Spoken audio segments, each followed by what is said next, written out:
Assalamualaikum warahmatullahi wabarakatuh. Selamat pagi anak-anak, semoga kita selalu dalam keadaan sehat walafiat. Pada pagi hari ini Bapak akan menjelaskan materi tentang menemukan ide pokok dalam sebuah bacaan. Anak-anak, sebelum kita mempelajari materi tentang ide pokok dan bagaimana cara menentukan ide pokok suatu bacaan, mari terlebih dahulu kita mempelajari pengertian, struktur, dan jenis paragraf. Ayo kita buka buku paket tema 1 halaman 7. Anak-anak, paragraf adalah suatu rangkaian atau kumpulan kalimat yang memiliki suatu gagasan utama. Jadi dapat kita simpulkan bahwa kumpulan beberapa kalimat disebut paragraf.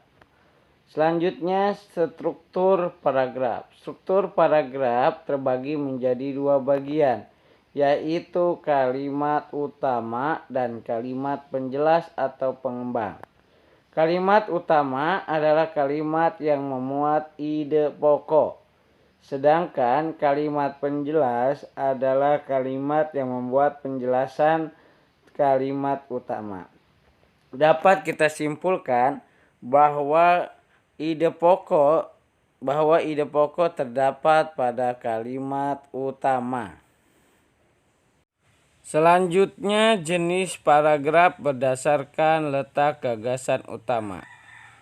Anak-anak, gagasan utama bisa disebut juga ide pokok. Jadi nama lain ide pokok adalah gagasan utama. Nanti kita akan pelajari. Oke, kita mulai dari yang pertama, yaitu paragraf reduktif. Paragraf reduktif adalah paragraf yang letak gagasan utamanya atau ide pokoknya terletak di awal paragraf. Yang kedua, paragraf induktif. Paragraf yang letak ide pokok atau gagasan utamanya terletak di akhir paragraf. Yang ketiga, paragraf campuran, yaitu paragraf yang letak gagasan utamanya atau ide pokoknya berada di awal dan juga akhir paragraf. Dapat kita simpulkan bahwa untuk mencari gagasan utama atau ide pokok dapat kita lihat pada kalimat pertama dalam sebuah paragraf. Itu untuk paragraf reduktif. Sedangkan untuk induktif dapat kita lihat di kalimat terakhir dalam sebuah paragraf.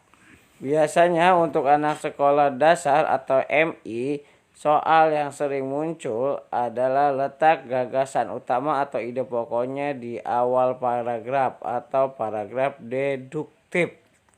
Selanjutnya, pengertian ide pokok. Apa sih Pak ide pokok? Ide pokok adalah gagasan yang menjadi dasar sebuah paragraf. Nama lain ide pokok yaitu pokok pikiran, pikiran pokok, gagasan utama, gagasan pokok, dan pikiran utama.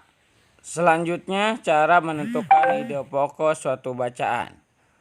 Yang pertama, mengambil kalimat utama. Anak-anak, bahwa letak kalimat utama tadi sudah kita pelajari, yaitu berada di awal, di akhir paragraf. Nah, biasanya untuk anak SD soal sering muncul yaitu kalimat utamanya berada di awal paragraf.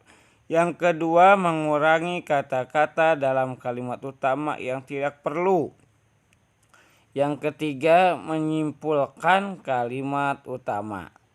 Yang keempat, menyimpulkan isi paragraf. Cara sederhana untuk menentukan ide pokok bisa dengan mengajukan pertanyaan, paragraf tersebut membahas tentang apa?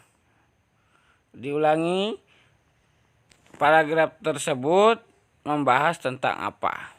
Nah, itu cara-cara menentukan ide pokok.